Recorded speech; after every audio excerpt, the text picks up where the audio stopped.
আজকে আপনাদের সাথে আলোচনা করব দ্বিতীয় প্রান্তিক মূল্যায়ন নমুনা প্রশ্ন 2025 শ্রেণী চতুর্থ বিষয় বিজ্ঞান প্রশ্ন নিয়ে। যারা চতুর্থ শ্রেণীর ছাত্রছাত্রীদের অভিভাবক আছেন এবং যারা টিচার আছেন, যারা কোচিং টিচার আছেন, তাদের জন্য এই প্রশ্নটি খুব ইম্পর্টেন্ট এবং গুরুত্বপূর্ণ।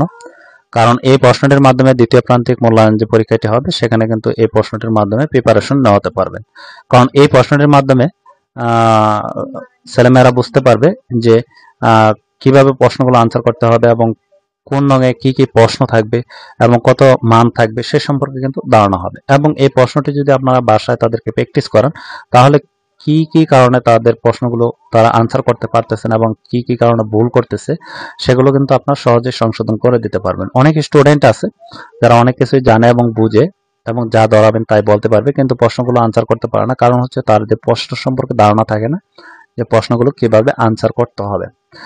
এই প্রশ্নগুলো আপনারা 30 টাকা খরচের মাধ্যমে পিডিএফ অথবা এমএস ওয়ার্ড ফাইল নিয়ে কম্পিউটার দোকান থেকে প্রিন্ট করে বাসায় কিন্তু প্র্যাকটিস করাতে পারেন। এবং যারা কোচিং টিচার আছেন তারা কিন্তু সরাসরি এই প্রশ্নটির মাধ্যমে পরীক্ষা নেওয়াতে পারেন, কারণ প্রশ্নটির মাধ্যমে তাদেরকে প্রিপারেশন নেওয়াতে পারবেন দ্বিতীয় প্রান্তিক মূল্যায়নে, যাতে তারা সহজে প্রশ্নগুলো আনসার করতে পারে। এই প্রশ্নটি যদি প্রথম থেকে শেষ পর্যন্ত ভালোভাবে প্র্যাকটিস করেন তাহলে কিন্তু তারা সহজেই দ্বিতীয় প্রান্তিক মূল্যায়নে পরীক্ষাটিতে সহজেই কিন্তু প্রশ্নগুলো আনসার করতে পারবে। আমি এখানে প্রশ্নটি আপনাদের সাথে শেয়ার করি, তাহলে বুঝতে পারবেন যে আসলে প্রশ্নটি কিরকম ইম্পর্টেন্ট এবং গুরুত্বপূর্ণ। এখানে বহু নির্বাচনী থাকবে 10টি আনসার করতে হবে।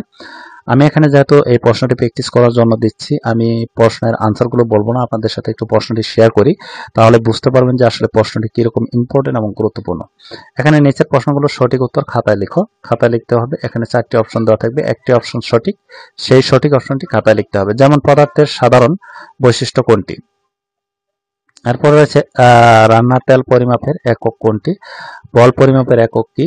কোনটি চাপ প্রয়োগে বাধা প্রদান করে? 5 নম্বরে আছে কঠিন পদার্থের আয়তনের একক কি? বেঁচে থাকার জন্য প্রয়োজনীয় শক্তি মানুষ কোথা থেকে পায়? পানিবাহিত রোগ কোনটি? খাদ্য তৈরি করার সময় উদ্ভিদ বাতাসে কি ত্যাগ করে?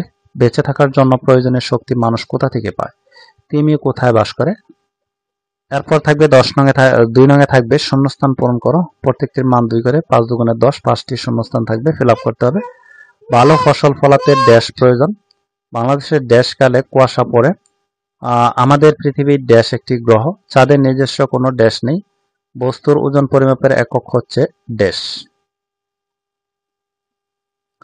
এরপর থাকছে শুদ্ধ অশুদ্ধ যে কোনো 5এর অধিক প্রশ্ন থাকবে, 5টি আনসার করতে হবে। সুষম খাদ্য সকল প্রকার পুষ্টি উপাদান থাকে।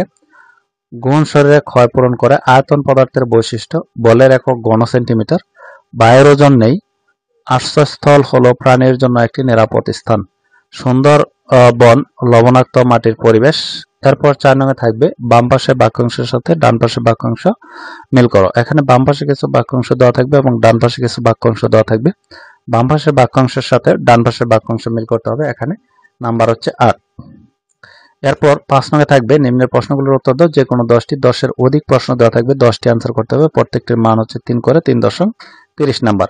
যেমন আয়তন কাকে বলে? পদার্থের 2টি বৈশিষ্ট্য লেখো। বস্তুর ওজন বলতে কি বোঝো? প্রাকৃতিক সম্পদ কাকে বলে?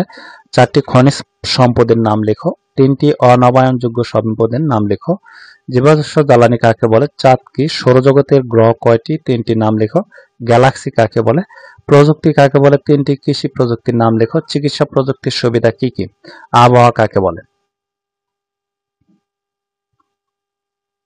এরপর 20টি কি? এরপর 4 নঙে থাকবে নিচের যে কোনো 4টি প্রশ্নের উত্তর দাও। প্রত্যেকটির মান হচ্ছে 8 করে, 4 32। এখানে আমরা প্রাকৃতিক সম্পদ থেকে কিভাবে শক্তি পাই? নবায়নযোগ্য জ্বালানির ব্যবহার বাড়ানোর প্রয়োজন কেন? বাসস্থানে প্রযুক্তি কিভাবে আমাদের জীবনকে সুন্দর করছে তা 5টি বাক্যে লিখো। আবহাওয়া জলবায়ুর মধ্যে পার্থক্য কি? অতিবৃষ্টির ফলে কি কি সমস্যা হয় তা 5টি বাক্যে লিখো। প্রাকৃতিক সম্পদ সংরক্ষণের 2টি উপায় বর্ণনা করো। এই ছিল যে চতুর্থ শ্রেণীর যে বিজ্ঞান নমুনা প্রশ্নটি, সেটি আপনাদের সাথে শেয়ার করলাম। অন্যান্য বিষয়গুলো এই ভিডিওর আই বাটন অথবা প্লে লিস্টে গিয়ে আপনারা দেখে নিতে পারবেন। যারা এই প্রশ্নগুলোর পিডিএফ অথবা এমএস ওয়ার্ড ফাইল নিতে চান 30 টাকা খরচের মাধ্যমে নিতে পারবেন।